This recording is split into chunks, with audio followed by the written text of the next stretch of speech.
Thanks, Gary. And obviously, good morning, everybody. It's kind of good to actually kind of be back in the community rail movement cover for, first time in a while. So just to kind of bit of background, I used to get quite involved in the work of the Marston Vale Community Rail Partnership, which is obviously the Marston Vale line is the closest community rail line to me. So it's kind of some happy memories, particularly working on stuff like at Ridgemont Station Visitor Centre, for instance. Anyway, so just for those of you kind of quickly who don't know me, I am a transport planner by trade.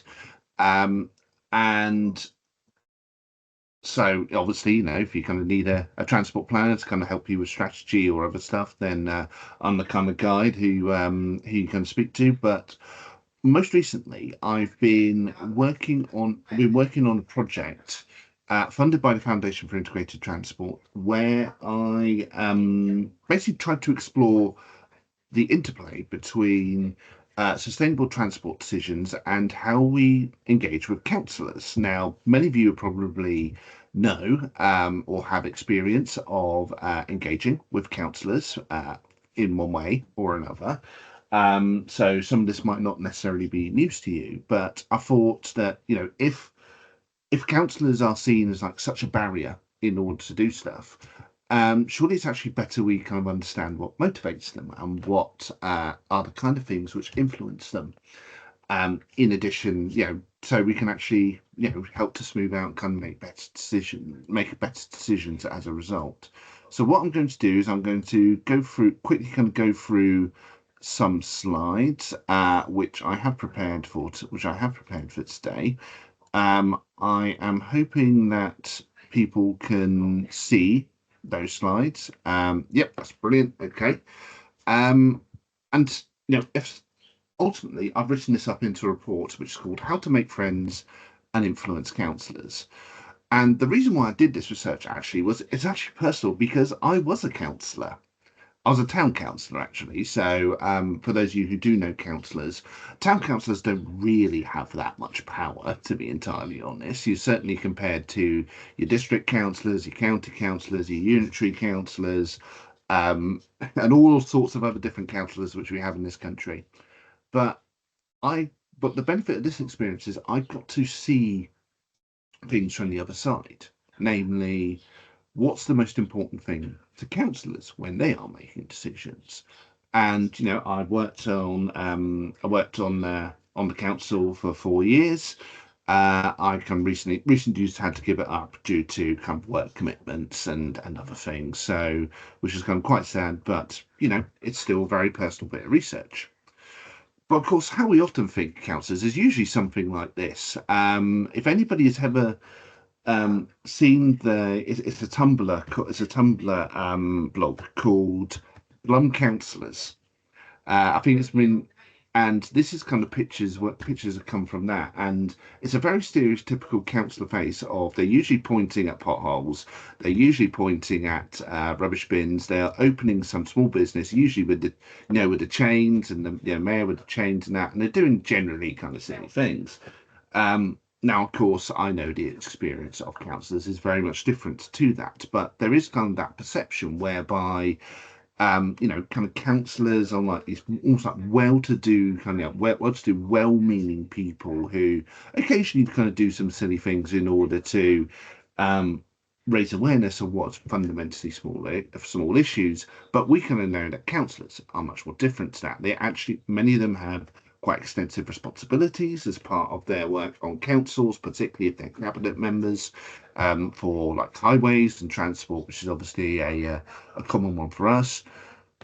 But there is a perception here of kind of what we think of councillors. And so what I tried to find out from this research was, what motivates councillors in making their decisions, and if we are to kind of influence decision making, what do we need to do in a manner which favours sustainable transport? So, just going into the method a little bit, I did do a literature review on stuff like political economy and what's the psychology of decision making. I also did a series of interviews with cabinet members for highways, transport, or something similar. Across the general makeup of the council, reflecting a general makeup of the councils across England, Scotland, and Wales, as it was in 2024. Now, obviously, the world has moved on since then, and I do have to say that my research was slightly disrupted by not only a local election, but a general election, which meant that councillors were not able to speak due to pre-election periods and those kinds of things. But we still got some interesting insight out there, and you can see the broad political split of the people who we spoke to. So what did I actually find out from this research? And the number one finding is, you won't shock you, but it might actually get you to think differently about it. Public acceptability drives everything. That's no shock at all. You know, councillors are constantly thinking what's going to be acceptable to my electorate, to the people who vote for me, and so they are very keen eye on that. But what they're particularly keen about is something called salience at election time. Um, because there's a lot of research out there which says, excuse me, the other main driver, so the two main drivers of voting behaviour are obviously political affiliation, um, particularly if they're members of a political party, but also literally what voters are thinking about on the day of the election. Literally that. It's literally, if you're like going to the polling station, you're thinking, oh my god, state of the economy is really bad, you're going to vote based on the economy, or you're going to vote, or you're thinking similar about NHS and other things. And to councillors, it's really a guessing game. And what they want to try and do is they want to try and ensure that the salient issues at election time are things which are going to favour them. It's also very hard for politicians to shift attitudes, and they can focus on getting supporters to be more vocal for them. We always like to think that the politicians are like for a Barack Obama or to some degree a Boris Johnson, where they're very charismatic, they're very influential, and they can drive attitudes. It's actually very hard for politicians to actually do this, believe it or not, but they can get their supporters to go out in the community and talk about them. But also social and traditional media can influence to understand the salience of issues. So they do monitor the local Facebook groups, they do monitor posts on X, they obviously monitor the local media as well, and they do kind of keep up to date as to uh, what issues are being discussed, even if they might not necessarily think, okay, yeah, even if they kind of understand that there are issues associated with these different platforms. In terms of what describes their decisions, though, probably the most critical relationship which any councillor, particularly cabinet members, have is that between councillors and their officers at the council. Councillors, they very much value their officers as technical experts who they rely on to make decisions. Numerous times I was in interviews and councillors were literally saying, I have no idea of all the technical knowledge and technical details behind most of this. I really rely on the technical advice of my officers.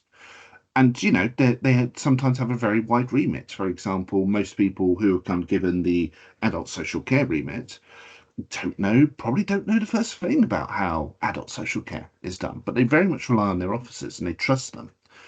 But what they see themselves as providing is they like provide the strategic direction. They provide almost like the direction of travel, where they kind of want to get to. But also they then check and challenge their officers on public acceptability. So a good example might be they might want to encourage more people to travel using sustainable transport, for instance. That might be their strategic direction. But what they try and make sure that their officers understand is that other members of their community who they represent may not be as on board with it, and so therefore they need to provide that check and challenge on public acceptability. But they are also happy to act as champions for their officer recommendations. Once they actually develop that relationship with their officers, they are much more than happy to champion them, and they're even if it's stuff that's controversial. Really good example quite recently is Oxfordshire County Council has just approved a temporary congestion charge in Oxford, and that was very much driven by now that came from officer recommendations, but that was driven and championed by the local cabinet member Andrew Gant, who you know, he was uncomfortable about it at first, but he really he realised kind of the value of what the officers were recommending to him, and he kind of championed it. They also then see their cabinet. There's usually kind of a cabinet system of governance within the UK, within most local authorities. But what's really important for them is they take collective responsibility for shared outcomes and also for decisions. By the way, one of the most important findings which I found through the research and through interviews is that if you are going to talk about something controversial, you need to do it early. There is nothing more likely to get a no answer than bringing up a controversial matter at the last minute in a meeting, and they will, basically they'll kind of say no. But also, councillors can then use their interpersonal skills to act as champions, even if they lack technical knowledge. There are some like dynamics within cabinets which kind of reflects their personalities. It's very hard to tell from the outside, but some are much more directional in terms of leadership. Others are more collective decision making. But really, kind of the value of that cabinet system is in providing support for really controversial decisions and it being a collective decision as opposed to a councillor standing up and on their own and promoting kind of this particular decision, which is an extremely isolating place to be. But also, there is a much wider sphere of how politicians are influenced. They can be influenced by community leaders. Many of you might be in this position, whereby community leaders almost like not only act as eyes and ears of issues on the ground, but also they can act as champions for councillor decisions. I previously mentioned officers, also previously mentioned cabinet members, and also they talk to their fellow councillors as well. They do have a wider council which they've got to consider as well. And I did mention about public opinion. So there's almost like an immediate influence sphere around the decision maker, and then there's like a wider society influence which affects everybody. I should also perhaps stress here is that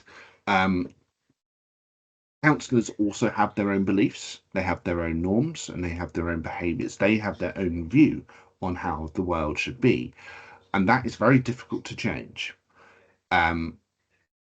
Because think of how hard it is for you to change your habits and to kind of change your beliefs about things. It's really something which is kind of quite ingrained, and so but that can be influenced by this influence sphere. But understanding all of this gives you kind of an opportunity to think about, how can you actually start to influence their decision. So, for example, let's look at officers. If you embed sustainable transport knowledge or knowledge of community rail partnerships at an officer level within the council, then officers can then advise the councillors in order, on particular decisions. Very simple, and they kind of, and because there's that trusted relationship there, you can actually deliver. Sustainable travel advocates or yourselves as well can also be community leaders. And what's really important for councillors here is it's not just saying, not just you like providing the intelligence on like what kind of issues are important, but also you acting as champions on behalf of councillors to say, in relation to specific decisions, because as I mentioned, sometimes they've got to make a particularly difficult decision, and having allies on that is really important.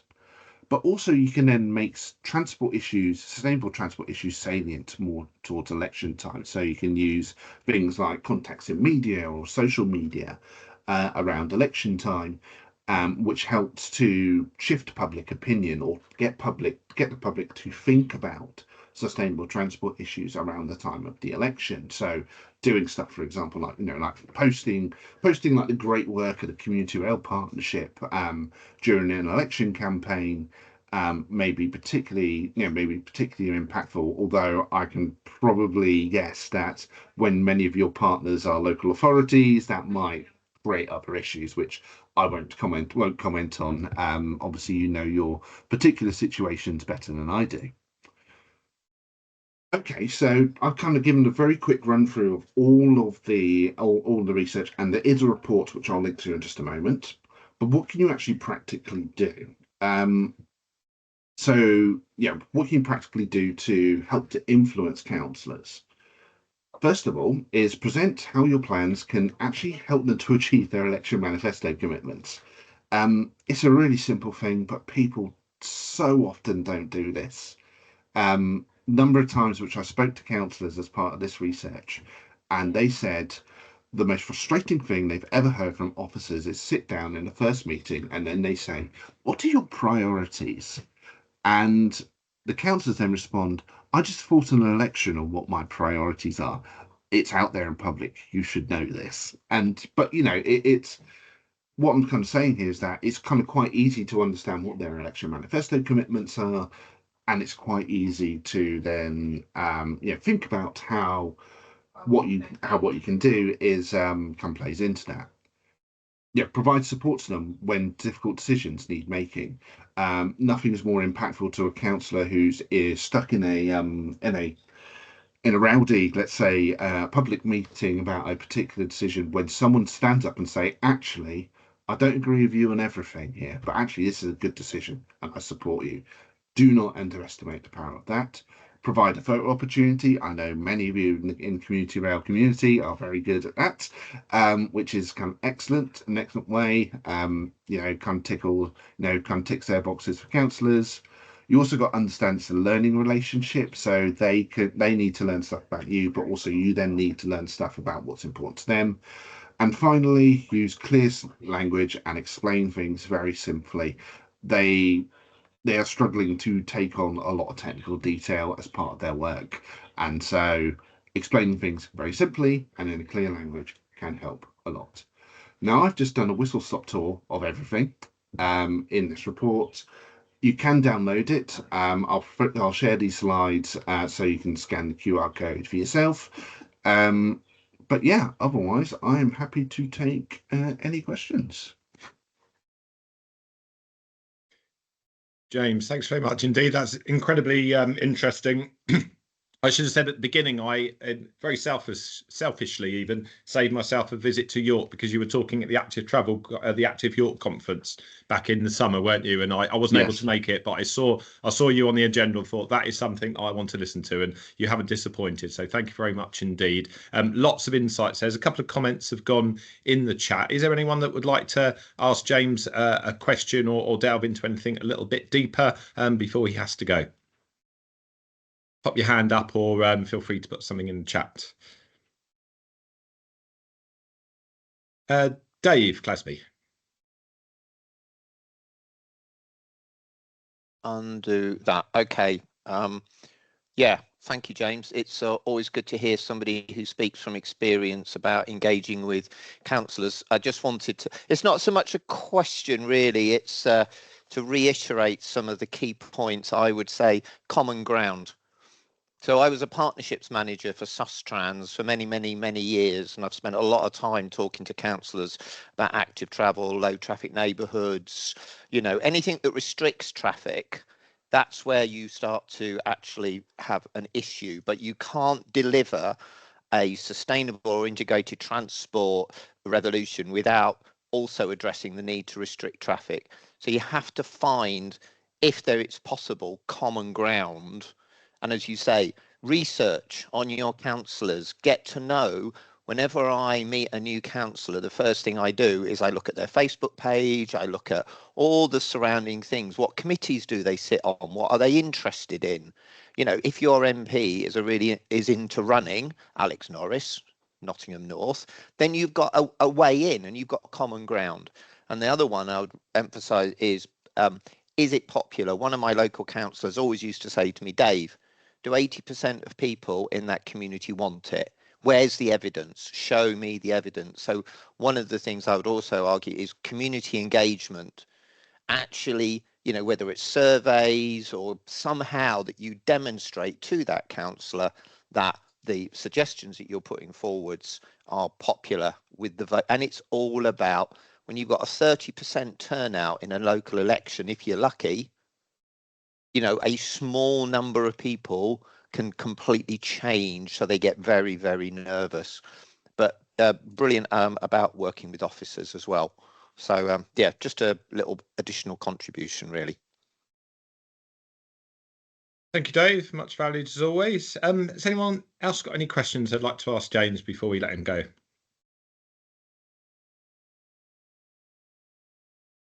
Gary Outram. I'm almost scared to ask it, but you know, political colour does at some stage come into the discussion, and sitting here in Kent, we have a Reform light blue council, and a whole raft of new councillors elected who we don't know. We don't have those relationships with. Things more or less changed up overnight earlier this year. So when you, what possible chinks do we look for, as it were, in the armour of those councillors who we feel aren't receptive to our message? Interesting, yeah, and I'm going to have to try and answer it in a way which isn't necessarily political either. So, obviously, you know, actually, in terms of kind of political colours, you can obviously kind of get a decent idea as to what councillors are likely to think about transport issues based upon their political colour. And I kind of mention it in the report, like in a real broad sense, you know, Labour's kind of about, you know, public ownership, you know, they're generally kind of pro public transport and that kind of thing. Whereas, you know, if you're more like on the Conservative side, you know, it's based upon, you know, matters of freedom and that kind of thing. But I think it's really important to actually get to know the councillors themselves, because very often I have found, just in my experience, is that you have councillors who don't fit like the stereotype which you'd imagine of their party. And so in terms of kind of the advice which I kind of give, it's still very much the same, even if you've got an entirely new council. And I fully anticipate there'll be entirely new councils over the course of coming years, and it's not, you know, it's not just Reform, it kind of could be other parties as well. It's still very much the same, because you've got to get to know them as people, and whilst they may have their own beliefs, they might have their, you know, they might have obviously they have a relationship with their political party, they're still people, and they are still very much kind of influenced kind of in that way. Although obviously I kind of do recognise when you have an entirely new council, you're essentially kind of starting from scratch again, and you're going to have to kind of, yeah, the steep uphill gradient does get a bit steeper in such instances. But yeah, it's the advice is still the same. Get to know your councillors, get to work with them, see what areas of common ground, and yeah, that's it. Thank you. Thanks for the question, Gary, and thank you, James, for the response. I'm mindful of the time, and I'm sure you don't want to go back to back straight into the next meeting, James. So I'll call it a day there for the questions, if that's okay with you. And just to thank you, James, for your time. It's very much appreciated. And we look forward to receiving the report, and I can share that or the link so that if people want to read in more detail. No problems, Gary. I'll drop you a message, obviously providing a link to the report, but also my contact details as well if people want to follow this up afterwards. Very much appreciated, James. Thanks very much, indeed. Have a good rest of your day. Thanks very much. Thanks, everyone. Great to see you all. Bye.